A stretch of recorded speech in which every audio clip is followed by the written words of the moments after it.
और फिलहाल रुक एक और अहम खबर का कांग्रेस एनसी इत्तेहाद के बीच खींचान के बीच जो हमने आपको पहले बताया कि फारूक अब्दुल्ला की रिहाइशगाह पर मीटिंग जारी है और इस मीटिंग से भी आपको अपडेट कराएंगे क्या वहां पर बातें निकल कर आती है। फिलहाल एक और अहम खबर जम्मू कश्मीर में इंतखाबी हलचल। पीडीपी आज अपना इंतखाबी मंशूर जारी करेगी। जी हां, पीडीपी यानी पीपल्स डेमोक्रेटिक पार्टी जो महबूबा मुफ्ती की पार्टी है जम्मू कश्मीर में इंतखाबी हलचल के बीच पीडीपी आज अपना इंतखाबी मंशूर जारी करेगी।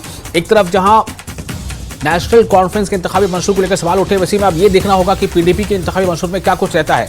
दोपहर 3 बजे का वक्त है जब पीडीपी इंतखाबी मंशूर जारी करेगी और इसलिए आज का दिन काफी अहम है। जम्मू कश्मीर में जो इंतखाबी हलचल है इसके मद्देनजर आज का दिन काफी अहम है। ये देखना काफी अहम होगा कि पीडीपी के मंशूर में क्या कुछ होता है। इससे पहले जब नेशनल कॉन्फ्रेंस ने अपना इंतखाबी मंशूर जारी किया, फिर अपनी पार्टी ने मंशूर जारी किया। अपनी पार्टी ने अपने इंतखाबी मंशूर में 500 यूनिट तक बिजली मुफ्त देने का वादा किया है कि श्रीनगर में जो है वो सरमा के दिनों में और जम्मू में गर्मी के दिनों में 500 यूनिट बिजली मुफ्त होगी। तो ऐसे में अब ये देखना होगा कि पीडीपी के जब इंतखाबी मंशूर आ गए, इस इंतखाबी मंशूर में क्या कुछ आवाम के लिए जो है लोक लुभावन वादों का ऐलान किया जाता है और कितना इसका इम्पैक्ट पड़ता है। और जिस तरह से नेशनल कॉन्फ्रेंस का मंशूर जो है कहीं ना कहीं चुनावों के सवालों के घेरे में आ गया है, वैसे में पीडीपी का जो मंशूर जारी होना है इस पर भी काफी अहम नजर रहेगी।